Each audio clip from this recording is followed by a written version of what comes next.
Are you all feeling happy today? Are you all ready for our today's English class? Alright. Students, what did we learn in our previous class? Do you remember? We have learnt a grammar portion, conjunction. We have learnt coordinating conjunction and subordinating conjunction. What is meant by conjunction? Conjunctions are joining words. I hope you are all thorough with conjunctions. Coordinating conjunctions are used to change a simple sentence into a compound sentence, and subordinating conjunctions are used to change a simple sentence or a compound sentence into a complex sentence.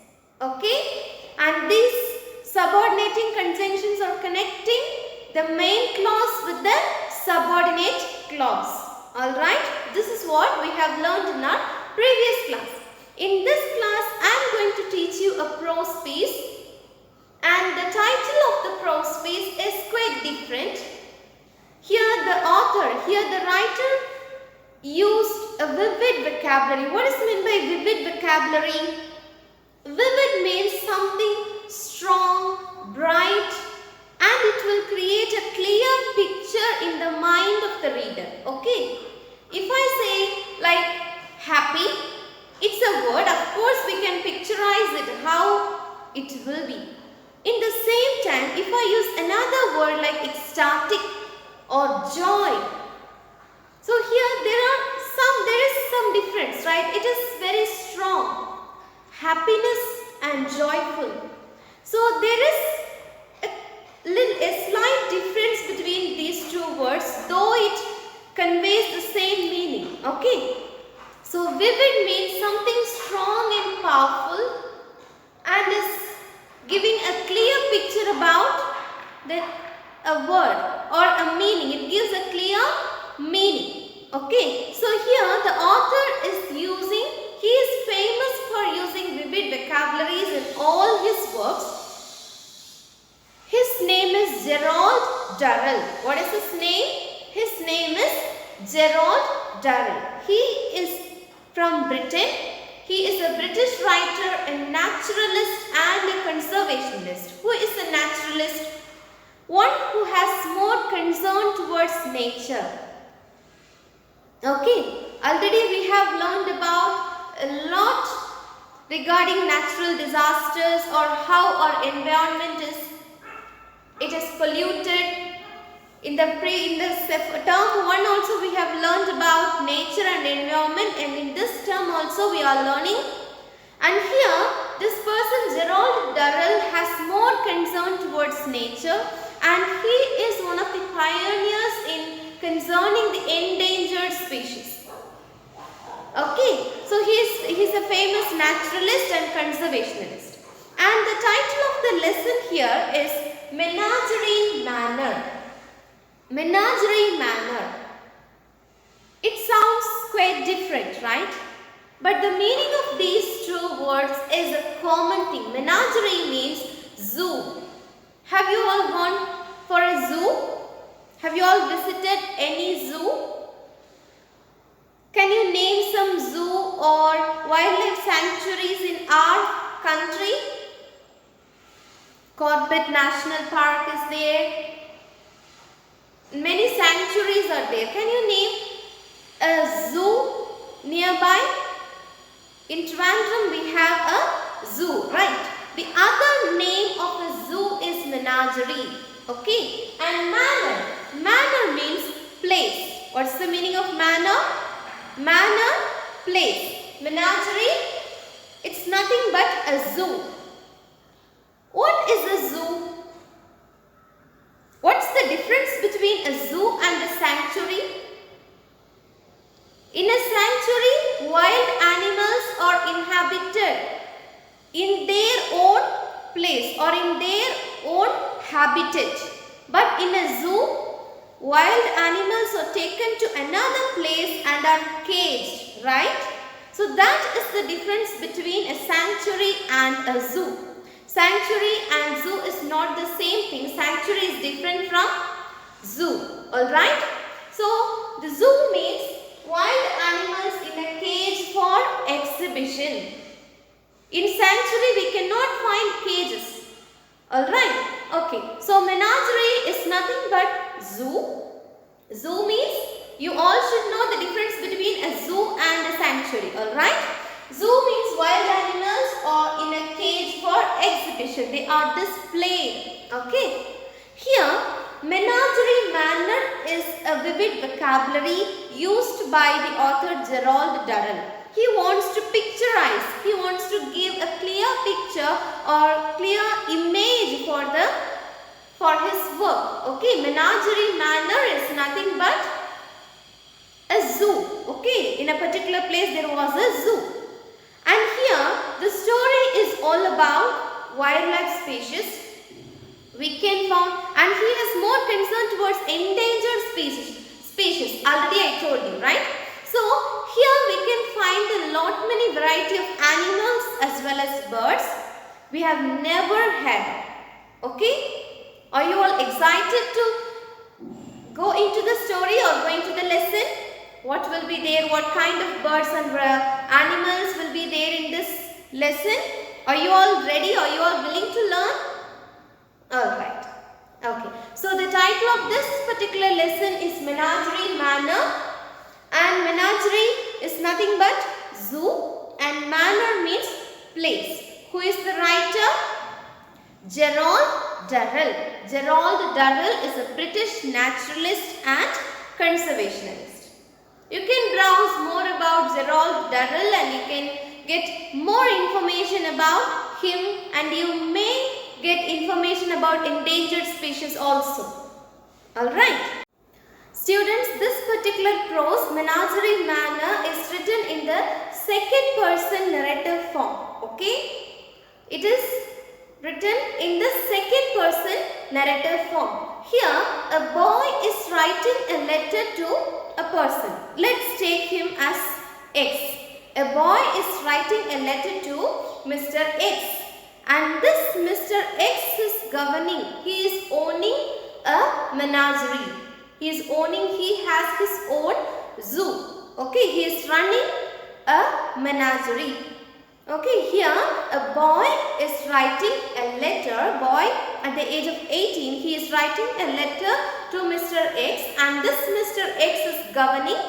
He is running a menagerie of his own.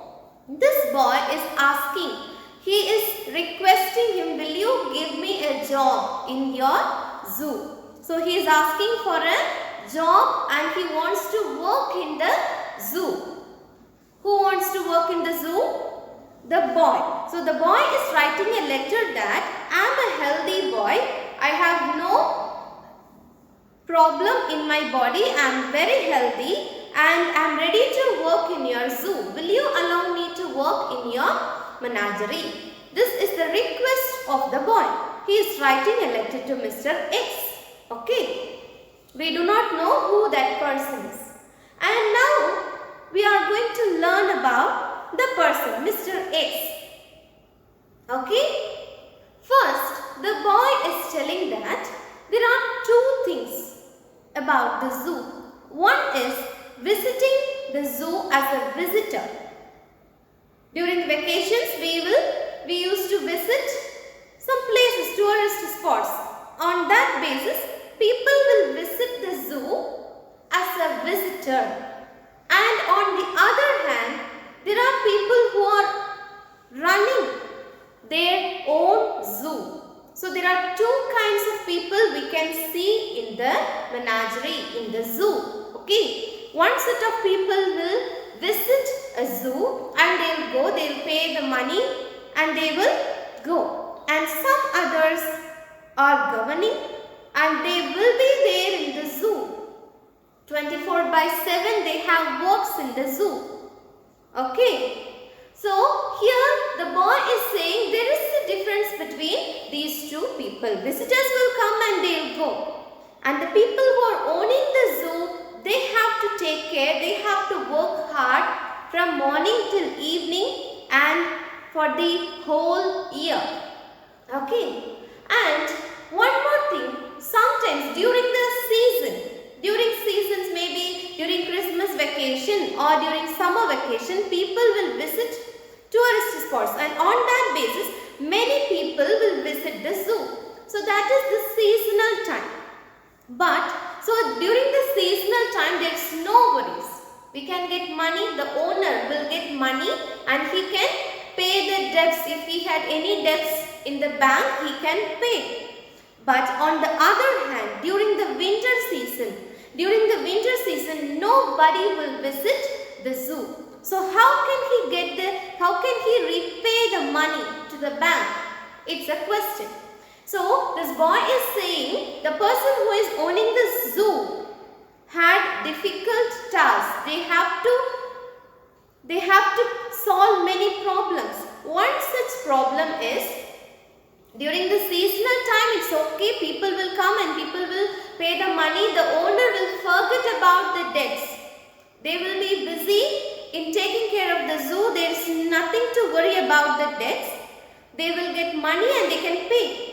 But on the other hand, during the winter season, nobody will visit the zoo, and at that time the alarm will make him to worry about the debts he wants to pay for the bank.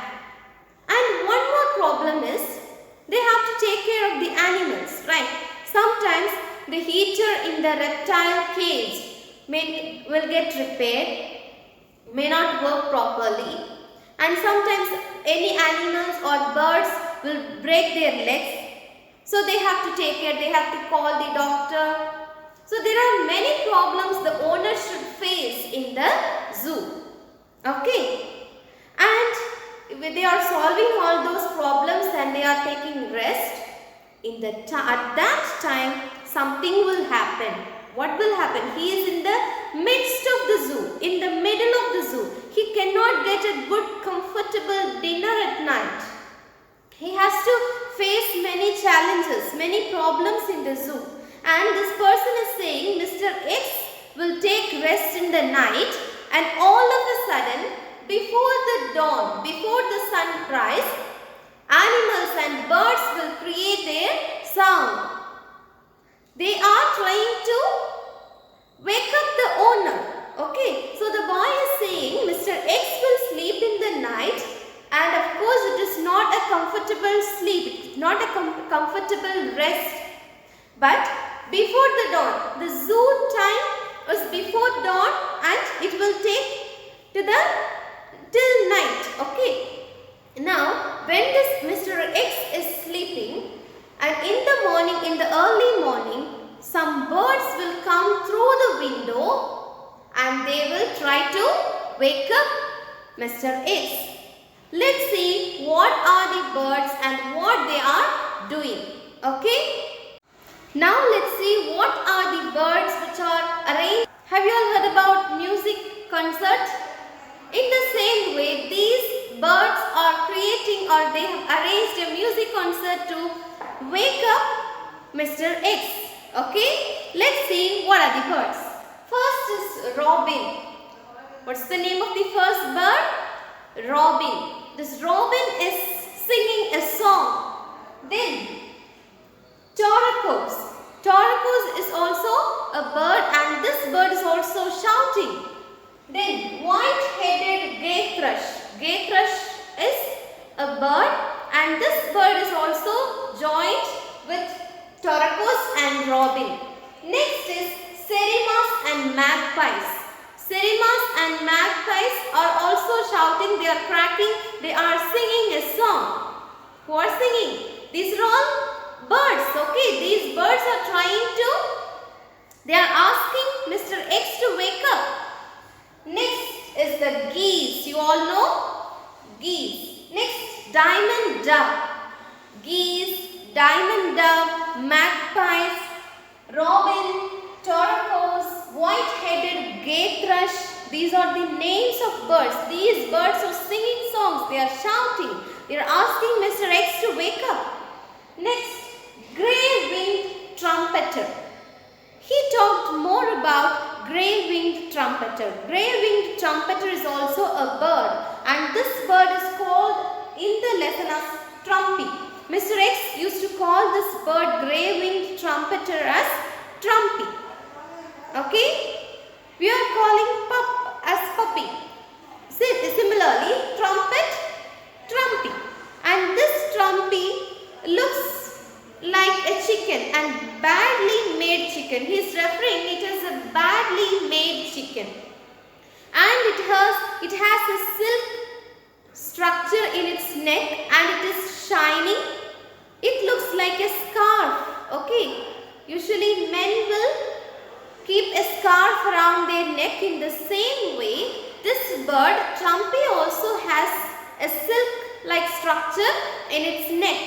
And people, ornithologists who are studying about birds, these ornithologists are calling this trumpet bird as Sophia crepitans. What is the name? Sophia crepitans. So Sophia crepitans, ornithologists call this trumpy as Sophia crepitans. Is that clear? So robin, can you name the birds? Robin, torquos, white-headed gay thrush. Next, serimas and magpies, geese, diamond dove. Then grey-winged trumpeter is called as trumpy. Ornithologists call this bird as Sophia crepitans. Okay.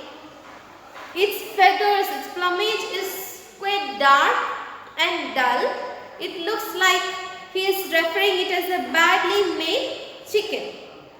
And he is referring it as the village idiot. And he is also guiding people in the zoo. It is also called as the village idiot, this trumpy. Okay, this trumpet. And this trumpet is very naughty. Trumpy is very naughty, and what she did is she enters through the open window into the room of Mr. X and it started to make sounds.